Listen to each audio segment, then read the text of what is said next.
കോൺഗ്രസിൽ നേതൃമാറ്റം ഉടനില്ലെന്ന് ഹൈക്കമാൻഡ്. വിശാലമായ ചർച്ചയ്ക്ക് ശേഷം യുവാക്കളെ നേതൃത്വത്തിലേക്ക് കൊണ്ടുവരുമെന്നും ഹൈക്കമാൻഡ്. കൂടുതൽ വിവരങ്ങളുമായി ഇപ്പോൾ സന്തോഷ് സർലിംഗ് ദില്ലിയിൽ നിന്നും ചേരുന്നുണ്ട്. സന്തോഷ്, ഇന്നത്തെ യോഗത്തിൽ എന്ത് തീരുമാനമാണ് ഉണ്ടായത്? ഒപ്പം തന്നെ നേതൃമാറ്റം എന്ന ശക്തമായ ആവശ്യവുമായാണ് AI ഗ്രൂപ്പുകൾ രാഹുൽ ഗാന്ധി അടക്കമുള്ളവരെ ഇന്ന് കണ്ടത്. യോഗത്തിന്റെ വിശദാംശങ്ങൾ. സ്വാമി, കേരളത്തിലെ ഗ്രൂപ്പ് പ്രശ്നം തീർക്കാനായി രാഹുൽ ഗാന്ധിയുടെ വസതിയിൽ ചേർന്ന യോഗം ഏകദേശം 1.25 മണിക്കൂറോളം നീണ്ടു. ആത്യന്തികമായി ഒരു പ്രശ്ന പരിഹാരത്തിലേക്ക് യോഗം എത്തിയില്ല. പകരം തൽക്കാലം വെടിനിർത്തലിലേക്ക് കാര്യങ്ങൾ നീക്കുക, ഇപ്പോഴുള്ള തൽസ്ഥിതി തുടരുക, പിന്നീട് AI ഗ്രൂപ്പുകൾ ആവശ്യപ്പെട്ടതുപോലുള്ള ഒരു പുനഃസംഘടനയിലേക്ക് കാര്യങ്ങൾ നീക്കുക എന്ന രീതിയിലാണ് ചർച്ച എത്തിയിരിക്കുന്നത്. യോഗശേഷം മാധ്യമങ്ങളെ കണ്ട കേരളത്തിന്റെ ചുമതലയുള്ള ജനറൽ സെക്രട്ടറി മുകുൾ വാസ്നിക് അക്കാര്യം വ്യക്തമായി പറഞ്ഞു. യുവജനങ്ങളെ കൂടി നേതൃനിരയിലേക്ക് കൊണ്ടുവന്നുള്ള ഒരു പുനഃസംഘടനയാണ് പാർട്ടി ആലോചിക്കുന്നത്. പക്ഷേ എപ്പോൾ എങ്ങനെ ചെയ്യും, ഏത് തലത്തിൽ പുനഃസംഘടന ഉണ്ടാകുമെന്ന് ഇപ്പോൾ പറയാനാകില്ല എന്നും മുകുൾ വാസ്നിക് പറയുകയുണ്ടായി. KPCC അധ്യക്ഷനെ മാറ്റുമോ എന്ന ചോദ്യത്തിന് അദ്ദേഹം പ്രതികരിക്കാൻ തയ്യാറായില്ല. അത്തരം ചർച്ചകളിലേക്ക് യോഗം നീണ്ടു എന്നാണ് ലഭിക്കുന്ന സൂചന. എന്നാൽ പരസ്യമായി ഇക്കാര്യത്തെക്കുറിച്ച് പ്രതികരിക്കാൻ മുകുൾ വാസ്നിക് തയ്യാറായിട്ടില്ല. VM സുധീരനെ മാറ്റാതെ കാര്യങ്ങൾ മുന്നോട്ട് കൊണ്ടുപോകാനാകില്ല എന്ന നിലപാടിലാണ് ഇന്നും ഉമ്മൻചാണ്ടിയും രമേശ് ചെന്നിത്തലയും ഉറച്ചു നിന്നത്. ഉമ്മൻചാണ്ടിയോട് UDF കൺവീനർ സ്ഥാനം ഏറ്റെടുക്കണം എന്നൊരാവശ്യം യോഗം മുന്നോട്ട് വെച്ചു. പക്ഷെ അക്കാര്യത്തിൽ ഉമ്മൻചാണ്ടി എന്ത് മറുപടി നൽകി എന്നതും ഇപ്പോൾ വ്യക്തമല്ല. ഇതേക്കുറിച്ചും എനിക്ക് പ്രതികരിച്ചില്ല. എന്തായാലും KPCCയിലെ മറ്റു നേതാക്കൾ കൂടി അഭിപ്രായം പുതിയ നേതൃത്വത്തെ സംബന്ധിച്ച് അറിയാൻ തീരുമാനിച്ചിട്ടുണ്ട്. ഇതിനായി വിശാലമായൊരു യോഗം വിളിക്കാനാണ് ഇന്നത്തെ യോഗത്തിൽ തീരുമാനമായിരിക്കുന്നത്. സന്തോഷ്, ഇവിടെ പറഞ്ഞതുപോലെ തന്നെ തൽസ്ഥിതി തുടരുമെന്ന് പറയുമ്പോൾ അത് താൽക്കാലികമായ ഒരു വെടിനിർത്തൽ മാത്രമാണ് ആകുന്നുള്ളൂ. ഇതുമായി ബന്ധപ്പെട്ട് വിശാലമായ ചർച്ചകളിലേക്ക് ഇനി പോകുന്ന അടക്കമുള്ള കാര്യങ്ങളിലേക്ക് ഉള്ള സൂചനകൾ മുകുൾ വാസ്നിക് നൽകിയോ? തീർച്ചയായും സ്വാമി, അതായത് തെരഞ്ഞെടുപ്പ് പരാജയം സംബന്ധിച്ച് KPCC നേതാക്കൾ 3 പേര് നൽകിയ റിപ്പോർട്ടിന് പുറമെ ഇനി മറ്റു നേതാക്കളുടെ അഭിപ്രായം അറിയുക, ഇവർക്ക് നേതൃത്വത്തോട് എത്ര വിശ്വാസമുണ്ട്, ഈ നേതൃത്വവുമായി മുന്നോട്ട് പോകാൻ കഴിയുമോ, അതായത് VM സുധീരനെ മുന്നോട്ട് വെച്ച് കൊണ്ടുപോകാൻ കഴിയുമോ, ഉമ്മൻചാണ്ടി രമേശ് ചെന്നിത്തല എത്രത്തോളം നേതാക്കൾ വിശ്വാസം അർപ്പിക്കുന്നത് എന്നിവയൊക്കെ അന്വേഷിക്കാനാണ് വിശാലമായൊരു ചർച്ച നടത്താനായി AICC തന്നെ മുൻകൈ എടുത്തിരിക്കുന്നത്. അതോടൊപ്പം അതുവരെ പരസ്യ പ്രസ്താവനകൾ നടത്തുന്നതിനെയും AICC നേതൃത്വം വിലക്കിയിട്ടുണ്ട്. അങ്ങനെ ഏതെങ്കിലും നേതാക്കൾ പരസ്യ പ്രസ്താവന നടത്തുകയാണെങ്കിൽ അവർ ഭാവി കോൺസിക്വൻസ് നേരിടാൻ തയ്യാറാകണം എന്നാണ് മുകുൾ വാസ്നിക് പറഞ്ഞത്. KPCCയിൽ നേതൃമാറ്റം ഉടൻ ഉണ്ടാകില്ല എന്നുള്ള സൂചനകളാണ് മുകുൾ വാസ്നിക് നൽകുന്നത്. ഇക്കാര്യത്തിൽ വിശാലമായ ഒരു ചർച്ചയ്ക്ക് ശേഷമായിരിക്കും അത്തരത്തിലുള്ള മാറ്റങ്ങളിലേക്ക് കടക്കുക എന്നും മുകുൾ വാസ്നിക് ദില്ലിയിൽ പറഞ്ഞു. സന്തോഷ് സർലിംഗാണ് വിവരങ്ങൾ നൽകിയത്. KPCC നേതൃത്വത്തിനെതിരെ ആഞ്ഞടിച്ച് K Sudhakaran. നട്ടലുള്ള നേതൃത്വം KPCCക്ക് വേണമെന്ന് സുധാകരൻ ദില്ലിയിൽ പറഞ്ഞു. അധ്യക്ഷ സ്ഥാനത്ത് നിന്ന് VM സുധീരനെ മാറ്റണമെന്നും സുധാകരൻ സോണിയാഗാന്ധിയെ കണ്ട് ആവശ്യപ്പെട്ടു. എല്ലാ ആളുകളെയും കോൺഫിഡൻസിൽ എടുത്തുകൊണ്ടുള്ള ഒരു തീരുമാനമേ കോൺഗ്രസിനെ രക്ഷിക്കാനുള്ളൂ. സോണിയാഗാന്ധിയെ കണ്ട് VM സുധീരനെതിരെയുള്ള ആരോപണങ്ങൾ തുറന്നു പ്രകടിപ്പിച്ച ശേഷമാണ് സുധാകരൻ മാധ്യമങ്ങളോട് സംസാരിച്ചത്.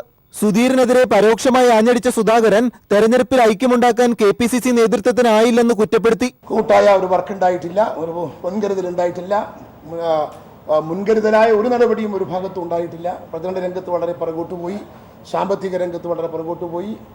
ഈ കാര്യങ്ങളെല്ലാം ഞങ്ങൾ പറഞ്ഞിട്ടുണ്ട്. ഇടതുപക്ഷത്തെയും BJPയെ നേരിടാൻ VM സുധീരന്റെ നേതൃത്വത്തിനാകില്ലെന്നും സുധാകരൻ പരോക്ഷമായി പ്രതികരിച്ചു. CPM ഒരു കേഡർ പാർട്ടിയാണ്. BJP എന്ന് പറയുന്ന പാർട്ടി കേഡർ അല്ലെങ്കിലും BJPയുടെ ഫോർഫ്രണ്ടിൽ നിൽക്കുന്നത് RSS ആണ്. ആ കേഡർ സിസ്റ്റത്തോട് ഫൈറ്റ് ചെയ്യാൻ സാധിക്കുന്ന പാർട്ടി മെക്കാനിസം ഉണ്ടാക്കിയെടുക്കാൻ കെൽപ്പുള്ള പാർട്ടി നേതൃത്വമാണ് കേരളത്തിൽ ഇന്ന് അനിവാര്യം. പാർട്ടിയെ പുനരുജ്ജീവിപ്പിക്കാൻ നട്ടലുള്ള നേതൃത്വം വരണമെന്ന് വ്യക്തമാക്കിയ സുധാകരൻ സുധീരനെതിരെയുള്ള പടയൊരുക്കത്തിന് മൂർച്ച കൂട്ടി. News bureau, Delhi. കലാഭവൻ മണിയുടെ മരണം സംബന്ധിച്ച കേസ് CBIക്ക് വിടാൻ സർക്കാർ തീരുമാനിച്ചു. അന്വേഷണം CBIക്ക് വിടാൻ DGP ശുപാർശ ചെയ്തു. കലാഭവൻ മണിയുടെ മരണം CBIയെ കൊണ്ട് അന്വേഷിക്കണമെന്നാവശ്യപ്പെട്ട് മണിയുടെ സഹോദരൻ RLV രാമകൃഷ്ണൻ സർക്കാരിന് കത്ത് നൽകിയിരുന്നു. ഈ കത്തുകൂടി പരിഗണിച്ചാണ് CBI അന്വേഷണത്തിന് DGP ലോക്നാഥ് ബെഹ്റ ശുപാർശ ചെയ്തത്. ശുപാർശ അംഗീകരിച്ച സർക്കാർ കേസ് CBIക്ക് വിട്ടുകൊണ്ട് വിജ്ഞാപനം ഇറക്കും. മണിയുടെ മരണം CBIക്ക് വിട്ട നടപടിയെ സഹോദരൻ RLV രാമകൃഷ്ണൻ കേസിൽ ആരോപണ വിധേയരായ ജാഫർ ഇടുക്കി, സാബു തരികിട എന്നിവർ സ്വാഗതം ചെയ്തു. ആദ്യം ലോക്കൽ പോലീസ് അന്വേഷിച്ച കേസ് പിന്നീട് ക്രൈംബ്രാഞ്ചിന് കൈമാറിയിരുന്നു. മരണം നടന്നതിൻ്റെ തലേദിവസം മണി താമസിച്ചിരുന്ന ഗസ്റ്റ് ഹൗസിൽ വന്നുപോയവരെ പോലീസ് ചോദ്യം ചെയ്തെങ്കിലും അസ്വാഭാവികമായി ഒന്നും കണ്ടെത്താൻ കഴിഞ്ഞില്ല. മണിയുടെ ശരീരത്തിൽ കീടനാശിനിയുടെയും മീഥൈൽ ആൽക്കഹോളിൻ്റെയും സാന്നിധ്യം ഫോറൻസിക് പരിശോധനയിൽ സ്ഥിരീകരിക്കുകയും ചെയ്തു. മരണവുമായി ബന്ധപ്പെട്ട് സാമ്പത്തിക ആരോപണങ്ങൾ കൂടിയുയർന്ന പശ്ചാത്തലത്തിൽ ദുരൂഹതകൾ മുഴുവൻ അനാവരണം ചെയ്യുന്നതിനു വേണ്ടിയാണ് കേസ് CBIക്ക് വിടാൻ സംസ്ഥാന സർക്കാർ തീരുമാനിച്ചത്. വിജ്ഞാപനം പുറത്തിറങ്ങിയാൽ കേസ് CBI ഏറ്റെടുക്കും.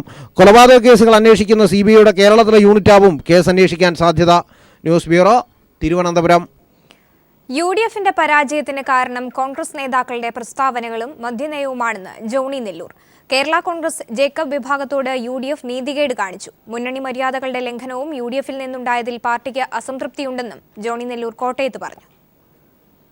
അടിക്കടി ഉണ്ടായ അഴിമതി ആരോപണങ്ങൾ, കോൺഗ്രസ് നേതാക്കളുടെ പ്രസ്താവനകൾ, പ്രത്യേകിച്ച് KPCC പ്രസിഡന്റ്, വൈസ് പ്രസിഡന്റ് തുടങ്ങിയ ആളുകളുടെ പ്രസ്താവനകൾ, അത് ജനങ്ങളുടെ ചിന്താക്കുഴപ്പം അല്ലെങ്കിൽ അവരുടെ ആശയക്കുഴപ്പം വർദ്ധിപ്പിച്ചു.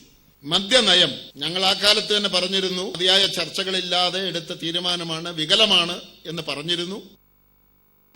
തെരഞ്ഞെടുപ്പ് പരാജയം ചർച്ച ചെയ്യാൻ കോഴിക്കോട് ചേർന്ന ജനതാദൾ U സംസ്ഥാന സമിതി യോഗത്തിൽ നേതൃത്വത്തിനെതിരെ രൂക്ഷ വിമർശനം നേരിടാൻ നേതാക്കളുടെ രാജിനാടകവും. സംസ്ഥാന സെക്രട്ടറി ജനറൽ വർഗീസ് ജോർജും സംസ്ഥാന ജനറൽ സെക്രട്ടറി ഷേഖ് പി ഹാരിസുമാണ് രാജ്യസന്നദ്ധത അറിയിച്ചത്. ഇവരുടെ രാജി സംസ്ഥാന കമ്മിറ്റി സ്വീകരിച്ചില്ല. സംസ്ഥാന സമിതി യോഗം ആരംഭിക്കുന്നതിന് മുമ്പ് തന്നെ തെരഞ്ഞെടുപ്പ് തോൽവിയുടെ ഉത്തരവാദിത്തം ഏറ്റെടുത്ത് സെക്രട്ടറി ജനറൽ വർഗീസ് ജോർജും ജനറൽ സെക്രട്ടറി ഷേഖ് പി ഹാരിസും രാജ്യപ്രഖ്യാപനം നടത്തിയിരുന്നു. എന്നാൽ ഇരുവരുടെയും തീരുമാനത്തെ പാർട്ടി പ്രസിഡന്റ് MB വീരേന്ദ്രകുമാർ പരിഹാസരൂപേണ തള്ളിക്കളഞ്ഞു. സംസ്ഥാന സമിതിയും രാജി അംഗീകരിച്ചില്ല. നേതൃത്വത്തിനെതിരെ രൂക്ഷ വിമർശനമാണ് യോഗത്തിൽ ഉയർന്നുവന്നത്. LDFിലേക്ക് പോകണമെന്ന ഭൂരിപക്ഷ അഭിപ്രായത്തെ മറികടന്ന് UDFിൽ തന്നെ തുടരാൻ തീരുമാനിച്ചതിനെതിരെ അംഗങ്ങൾ ചർച്ചയിൽ ആഞ്ഞടിച്ചു. UDFിൽ തുടർന്നതും ജനകീയ പ്രശ്നങ്ങളിൽ നിലപാട് സ്വീകരിക്കാത്തതും പാർട്ടിയുടെ ഐഡന്റിറ്റിയെ ബാധിച്ചതായി വർഗീസ് ജോർജ് പറഞ്ഞു. നവലിബറൽ നയങ്ങൾക്കെതിരെ, ഉദാരവൽക്കരണ നയങ്ങൾക്കെതിരെ കുറേ കാലം പാർട്ടി നിശബ്ദമായി പോയതാണ് ഈ പാർട്ടിയുടെ അപ്രതിഹതമായ പരാജയത്തിന് കാരണം എന്ന് വിലയിരുത്തിയിട്ടുണ്ട്. അതിനിടെ തന്നെ ജില്ലാ പ്രസിഡന്റ് സ്ഥാനത്ത് നിന്നും നീക്കിയ നടപടി പിൻവലിക്കണമെന്നാവശ്യപ്പെട്ട് മനയത്ത് ചന്ദ്രൻ ദേശീയ സംസ്ഥാന നേതൃത്വങ്ങൾക്ക് കത്ത് നൽകി. വളരെ ദയനീയമായ രാഷ്ട്രീയ സാഹചര്യത്തിലൂടെയാണ് ജനതാദൾ U മുന്നോട്ട് പോകുന്നത്. നിയമസഭാ തെരഞ്ഞെടുപ്പിൽ നാമാവശേഷമായതോടെ ഇനി എന്ത് ചെയ്യണം എന്ന ആശങ്കയാണ് നേതാക്കൾ പങ്കുവെക്കുന്നത്. PV കുട്ടൻ, കോഴിക്കോട്.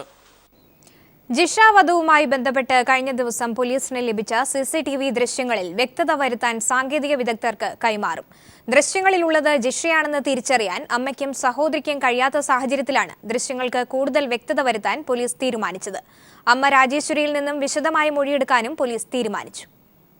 കഴിഞ്ഞ ദിവസം വട്ടോളിപ്പടി വള്ളടിപ്പോയിലെ CCTV ക്യാമറയിൽ നിന്ന് ലഭിച്ച ദൃശ്യങ്ങൾ പോലീസ് വിശദമായ പരിശോധനയ്ക്ക് വിധേയമാക്കി. വട്ടോളിപ്പടിയിൽ റോഡിലൂടെ ജിഷ നടന്നു പോകുന്നതായിരുന്നു ദൃശ്യങ്ങളിലുള്ളത്.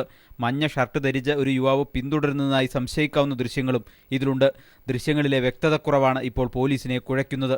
ദൃശ്യങ്ങളിൽ മുഖം വ്യക്തമല്ല. ദൃശ്യങ്ങളിലുള്ളത് ജിഷ തന്നെയാണോ എന്ന സംശയവും നിലനിൽക്കുന്നു. ജിഷയുടെ അമ്മയ്ക്കും സഹോദരി ദീപയ്ക്കും ദൃശ്യങ്ങളിലുള്ളത് ജിഷയാണെന്ന് തിരിച്ചറിയാൻ കഴിഞ്ഞില്ല.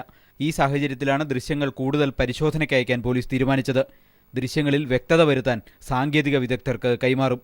അന്വേഷണത്തിന്റെ ഭാഗമായി വട്ടോളിപ്പടിയിൽ പോലീസ് പരിശോധന നടത്തി.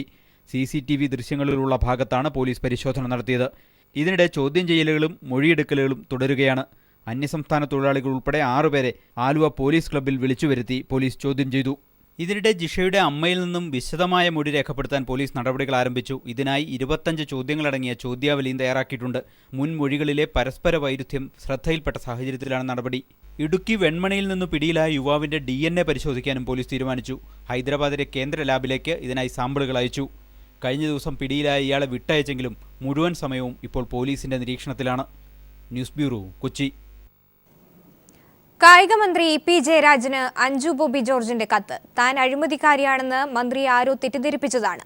6 മാസം മാത്രം ഭരിച്ചവരെ അഴിമതിക്കാരിയാണെന്ന് മുദ്രകുത്തുന്നു. സഹോദരന്റെ നിയമനത്തെക്കുറിച്ച് അന്വേഷിക്കട്ടെ എന്നും വിമാനയാത്രയ്ക്കായി വാങ്ങിയ 40,000 രൂപ തിരിച്ചടയ്ക്കുമെന്നും അഞ്ജു ബോബി ജോർജ് കത്തിൽ സൂചിപ്പിക്കുന്നു. 6 മാസം മാത്രം ഭരണത്തിലിരുന്ന തങ്ങളുടെ ഭരണസമിതിയെ അഴിമതിക്കാരെന്ന് മുദ്രകുത്തുകയും ദീർഘകാലം തലപ്പത്തിരുന്നവർ അതുകണ്ട് പൊട്ടിച്ചിരിക്കുകയും ചെയ്യുന്ന സാഹചര്യം ഉണ്ടാവരുതെന്ന അപേക്ഷയോടെയാണ് അഞ്ജു ബോബി ജോർജിന്റെ കത്ത് തുടങ്ങുന്നത്. തന്റെ കാലത്താണ് അഴിമതി നടന്നതെന്ന് മന്ത്രിയെ ആരോ തെറ്റിദ്ധരിപ്പിച്ചതാണെന്ന് തോന്നുന്നു. അതുകൊണ്ടാകാം അങ്ങ് അത്ര രൂക്ഷമായി പ്രതികരിച്ചത്. അഴിമതി അന്വേഷിക്കണമെന്ന് തന്നെയാണ് തന്റെയും അഭിപ്രായം. കൗൺസിലുമായി ബന്ധപ്പെട്ട പല മേഖലകളിലും അഴിമതി നടക്കുന്നുണ്ടെന്ന് അഞ്ജു കത്തിൽ വ്യക്തമാക്കുന്നു. തന്റെ സഹോദരന്റേതുൾപ്പെടെയുള്ള എല്ലാ നിയമനങ്ങളെക്കുറിച്ചും DGP ജേക്കബ് തോമസിനെ പോലുള്ളവരെ കൊണ്ട് അന്വേഷിപ്പിക്കണമെന്നും വിമാനയാത്രയ്ക്കായി താൻ കൈപ്പറ്റിയ 40,000 രൂപ തിരിച്ചടയ്ക്കുന്നതായും അഞ്ജു കായികമന്ത്രി EP ജയരാജൻ അയച്ച തുറന്ന കത്തിൽ വ്യക്തമാക്കുന്നു. അതേസമയം സ്പോർട്സ് കൗൺസിൽ പ്രസിഡന്റ് സ്ഥാനത്തുനിന്ന് അഞ്ജു ബോബി ജോർജിനെ മാറ്റുമോ എന്ന ചോദ്യത്തിന് കായികമന്ത്രി EP ജയരാജൻ ഇങ്ങനെ പ്രതികരിച്ചു. ഊഹാപോഹങ്ങൾ കേട്ട് അത് പ്രചരിപ്പിക്കരുത്. തീരുമാനമെടുത്താൽ അറിയിക്കുമെന്നും മന്ത്രി പറഞ്ഞു. News bureau, Thiruvananthapuram. മുഖ്യമന്ത്രി പിണറായി വിജയൻ ഔദ്യോഗിക വസതിയായ ക്ലിഫ് ഹൌസിലേക്ക് താമസം മാറി. വലിയ ആരവങ്ങളൊന്നുമില്ലാതെ രാവിലെ കുടുംബത്തോടൊപ്പമാണ് മുഖ്യമന്ത്രി ക്ലിഫ് ഹൌസിലെത്തിയത്. പ്രത്യേകിച്ച് ഔദ്യോഗിക അറിയിപ്പുകളൊന്നുമില്ലാതെയാണ് മുഖ്യമന്ത്രി പിണറായി വിജയൻ ഔദ്യോഗിക വസതിയായ ക്ലിഫ് ഹൌസിലേക്ക് താമസം മാറ്റിയത്. രാവിലെ ഫേസ്ബുക്കിൽ പോസ്റ്റിട്ടപ്പോൾ മാത്രമാണ് പുറംലോകം ഇതറിഞ്ഞത്. രാവിലെ വലിയ ആരവങ്ങളൊന്നുമില്ലാതെ കുടുംബത്തോടൊപ്പമാണ് അദ്ദേഹം ക്ലിഫ് ഹൌസിലെത്തിയത്. തുടർന്ന് സംസ്ഥാന സമിതിയിൽ പങ്കെടുക്കാനായി AKG സെന്ററിൽ പോയി. അതിനിടയിൽ കൊച്ചുമകൻ പുറത്ത് പൂന്തോട്ടത്തിലെത്തി അവിടെയെല്ലാം ഓടി നടന്ന് കണ്ടു. പിണറായിയുടെ ഭാര്യ കമലയുടെ മേൽനോട്ടത്തിൽ മറ്റ് സാധനങ്ങളെല്ലാം ക്ലിഫ് ഹൌസിലേക്ക് മാറ്റി. ഉച്ചയ്ക്ക് 1 മണിയോടെ AKG സെന്ററിൽ നിന്നും മുഖ്യൻ ക്ലിഫ് ഹൌസിലേക്ക് മടങ്ങിയെത്തി. ഔദ്യോഗികമായി അറിയിപ്പുകളൊന്നും നൽകാത്തതിനെ തുടർന്ന് വലിയ മാധ്യമപ്പടയും ക്ലിഫ് ഹൌസിനു മുന്നിൽ ഉണ്ടായിരുന്നില്ല. News bureau, Thiruvananthapuram. ഹൈക്കോടതി ജഡ്ജിക്ക് സ്വർണ്ണക്കടത്ത് കേസിലെ പ്രതികൾ കോഴ വാഗ്ദാനം ചെയ്ത സംഭവം അന്വേഷിക്കുന്നതിന്റെ ഭാഗമായി വിജിലൻസ് ഹൈക്കോടതി രജിസ്ട്രാർ ജനറലിന്റെ മൊഴി രേഖപ്പെടുത്തി. കോഴ വാഗ്ദാന വിവരം വെളിപ്പെടുത്തിയ ജസ്റ്റിസ് KT ശങ്കറിനിൽ നിന്നും അടുത്ത ദിവസം വിജിലൻസ് മൊഴിയെടുക്കും. നെടുമ്പാശ്ശേരി സ്വർണ്ണക്കടത്ത് കേസിലെ പ്രതികളുടെ ബന്ധുക്കൾ തനിക്ക് 25 ലക്ഷം രൂപ വാഗ്ദാനം ചെയ്തുവെന്ന് ജസ്റ്റിസ് KT ശങ്കറിന്റെ വെളിപ്പെടുത്തലിൽ വിജിലൻസ് അന്വേഷണം പുരോഗമിക്കുകയാണ്. അന്വേഷണത്തിന്റെ ഭാഗമായാണ് ഹൈക്കോടതി രജിസ്ട്രാർ ജനറലിന്റെ മൊഴി വിജിലൻസ് രേഖപ്പെടുത്തിയത്. ഹൈക്കോടതി ചീഫ് ജസ്റ്റിസിന്റെ അനുമതിയോടെ ഹൈക്കോടതി സമുച്ചയത്തിലെത്തിയാണ് വിജിലൻസ് സംഘം മൊഴിയെടുത്തത്. ജസ്റ്റിസ് KT ശങ്കറിന്റെ മൊഴി വരും ദിവസങ്ങളിൽ വിജിലൻസ് സംഘം രേഖപ്പെടുത്തും. ഇതിനായി ചീഫ് ജസ്റ്റിസിന്റെ അനുമതി വിജിലൻസ് തേടിയിരിക്കുകയാണ്. കഴിഞ്ഞ തിങ്കളാഴ്ചയായിരുന്നു ജഡ്ജി തുറന്ന കോടതിയിൽ കോഴ വാഗ്ദാന വിവരം വെളിപ്പെടുത്തി കേസിൽ നിന്നും പിന്മാറുന്നതായി അറിയിച്ചത്. പ്രതികളുടെ കരുതൽ തടങ്കൽ ഒഴിവാക്കാൻ 25 ലക്ഷം രൂപ പ്രതികളുടെ ബന്ധുക്കൾ വാഗ്ദാനം ചെയ്തുവെന്നായിരുന്നു ജഡ്ജി വെളിപ്പെടുത്തിയത്. ഇതിനെ തുടർന്ന് വിജിലൻസ് വിഭാഗം സംഭവത്തെക്കുറിച്ച് അന്വേഷിക്കാൻ തീരുമാനിക്കുകയായിരുന്നു. News bureau, Kochi. BDJSന് 2 കേന്ദ്ര ബോർഡുകളിൽ പ്രാതിനിധ്യം നൽകാൻ ധാരണ. ദില്ലിയിൽ BDJS അധ്യക്ഷൻ തുഷാർ വെള്ളാപ്പള്ളി BJP ദേശീയ അധ്യക്ഷൻ അമിത്ഷായുമായി നടത്തിയ കൂടിക്കാഴ്ചയിലാണ് ധാരണയായത്. നാളികേര വികസന ബോർഡ്, സ്പൈസസ് ബോർഡ് ചെയർമാൻ സ്ഥാനങ്ങളാണ് BDJSന് ലഭിക്കുക. CK ജാനുവിന് ട്രൈബൽ വെൽഫെയർ ബോർഡ് അംഗത്വം നൽകിയേക്കും. നിയമസഭാ തിരഞ്ഞെടുപ്പിന് ശേഷം ആദ്യമായാണ് തുഷാർ വെള്ളാപ്പള്ളി ദില്ലിയിലെത്തി BJP ദേശീയ അധ്യക്ഷൻ അമിത്ഷായെ കണ്ടത്. കേന്ദ്ര ബോർഡുകളിലേക്കും പൊതുമേഖലാ സ്ഥാപനങ്ങളിലേക്കും അർഹമായ പ്രാതിനിധ്യം വേണമെന്ന ആവശ്യമാണ് തുഷാർ മുന്നോട്ട് വച്ചത്. 2 കേന്ദ്ര ബോർഡുകളിലെ ചെയർമാൻ സ്ഥാനം നൽകാമെന്ന് അമിത്ഷാ അറിയിച്ചു. സ്പൈസസ് ബോർഡ്, നാളികേര വികസന ബോർഡ് ചെയർമാൻ സ്ഥാനങ്ങളായിരിക്കും BDJSന് ലഭിക്കുക. നിയമസഭാ തിരഞ്ഞെടുപ്പിലെ NDA പ്രകടനം സംബന്ധിച്ചും കൂടിക്കാഴ്ചയിൽ ചർച്ചയായി. കേന്ദ്ര ബോർഡുകളിൽ കൂടുതൽ സ്ഥാനങ്ങൾ വേണമെന്ന് BJP സംസ്ഥാന നേതൃത്വവും ആവശ്യപ്പെട്ടിട്ടുണ്ട്. കേന്ദ്ര ബോർഡ്, കോർപ്പറേഷൻ സ്ഥാനങ്ങളിലെ സ്ഥാനമാനങ്ങൾ ചൊല്ലി BJP സംസ്ഥാന നേതൃത്വവും BDJSും തമ്മിൽ വടംവലി നടക്കുന്നു എന്നാണ് സൂചന. അതുകൊണ്ടുതന്നെ 2 ബോർഡുകളുടെ ചെയർമാൻ സ്ഥാനം അമിത്ഷാ വാഗ്ദാനം ചെയ്ത കാര്യം BDJS ഇതുവരെ പരസ്യമായി സ്ഥിരീകരിച്ചിട്ടില്ല. ദില്ലിയിലെ അമിത്ഷാ തുഷാർ വെള്ളാപ്പള്ളി കൂടിക്കാഴ്ചയും രഹസ്യമായിരുന്നു. അതേസമയം NDA സ്ഥാനാർത്ഥിയായി സുൽത്താൻ ബത്തേരിയിൽ മത്സരിച്ച CK ജാനുവിനെ ട്രൈബൽ വെൽഫെയർ ബോർഡ് അംഗമാക്കാനും ധാരണയായതായാണ് സൂചന. News bureau, Delhi. റംസാൻ നോമ്പ് തുറക്കാനുള്ള റെഡിമെയ്ഡ് ഭക്ഷണ വിഭവങ്ങളുമായി നാടെങ്ങും വിൽപ്പന സ്റ്റോളുകൾ. നോമ്പുകാലത്ത് മാത്രം തുറക്കുന്ന ഇത്തരം താൽക്കാലിക വിൽപ്പന കേന്ദ്രങ്ങളിൽ സമോസ മുതൽ ബിരിയാണി വരെയുള്ള നാടൻ വിഭവങ്ങൾ ലഭ്യമാണ്. കാസർഗോഡ് നഗരത്തിലും പാതയോരങ്ങളിലും തുറന്നിട്ടുള്ള ഡസൻ കണക്കിന് പലഹാരക്കടകളിൽ നല്ല തിരക്കാണ് കാണാനാകുന്നത്. നഗര ഗ്രാമഭേദമന്യേ പാതയോരങ്ങളിൽ റംസാൻ നോമ്പുതുറയ്ക്കുള്ള റെഡിമെയ്ഡ് ഭക്ഷണ വിഭവങ്ങളുമായി താൽക്കാലിക വിൽപ്പനശാലകൾ ഇപ്പോൾ സജീവമാണ്. കാസർഗോഡ് ജില്ലയിൽ ഇത്തരം വിൽപ്പന കേന്ദ്രങ്ങൾ നിരവധിയാണ്. ബേക്കറികൾ, കാറ്ററിംഗ് സ്ഥാപനങ്ങൾ, വ്യക്തിഗത സംരംഭകർ എന്നിവരെല്ലാം നോമ്പുതുറയ്ക്കുള്ള റെഡിമെയ്ഡ് വിഭവങ്ങളുമായി വിൽപ്പന കേന്ദ്രങ്ങൾ തുറന്നിട്ടുണ്ട്. ആളുകൾ വീട്ടിലുണ്ടാക്കുന്നതിനായിട്ടും കൂടുതലായിട്ട് റെഡിമെയ്ഡ് വാങ്ങുന്നതാണ്. അതുകൊണ്ട് എല്ലാവരും നമ്മളിവിടെ തന്നെ എത്തുന്നത്. ആളുകൾ മോശമില്ല, കഴിഞ്ഞ പ്രാവശ്യത്തേനായിട്ടും കൂടുതലായിട്ടുണ്ട്. എല്ലാ ദിവസവും ഉച്ചകഴിഞ്ഞാണ് വിൽപ്പനശാലകൾ സജീവമാകുന്നത്. ചൂടോടെ എത്തുന്ന നാടൻ വിഭവങ്ങൾ വാങ്ങാൻ സ്ത്രീകൾ ഉൾപ്പെടെ ആവശ്യക്കാരുടെ നല്ല തിരക്കാണ് വിൽപ്പന കേന്ദ്രങ്ങളിൽ കാണാൻ കഴിയുന്നത്. പരിശുദ്ധമായ റംസാൻ നോമ്പ് തുറയ്ക്ക് നാടൻ ഭക്ഷണ വിഭവങ്ങൾ ഏറെ പ്രിയമാണ്. റംസാൻ കാലത്ത് ഇത്തരം വിപണനശാലകൾ എവിടെയും കാണാൻ സാധിക്കും. ക്യാമറാമാൻ ഷൈജു ബിലാത്രയ്ക്കൊപ്പം സണ്ണി ജോസഫ്. തരിശു നിലങ്ങളിൽ നൂറുമേനി വിളയിച്ച കഥയാണ് ഒരുമ ജൈവകൃഷി ഫ്രണ്ട്സ് എന്ന കർഷക സംഘത്തിന് പറയാനുള്ളത്. തൃക്കാക്കര മുനിസിപ്പാലിറ്റിയിലെ തെങ്ങോട് വാർഡിലെ 10 കർഷകരാണ് ജൈവകൃഷിയിൽ ജൈത്രയാത്ര തുടരുന്നത്. ഒരു കാലത്ത് കാട് പിടിച്ചു കിടന്നിരുന്ന സ്ഥലമാണിത്. ഇന്ന് ഇവിടെ ഇല്ലാത്ത കൃഷിയില്ല.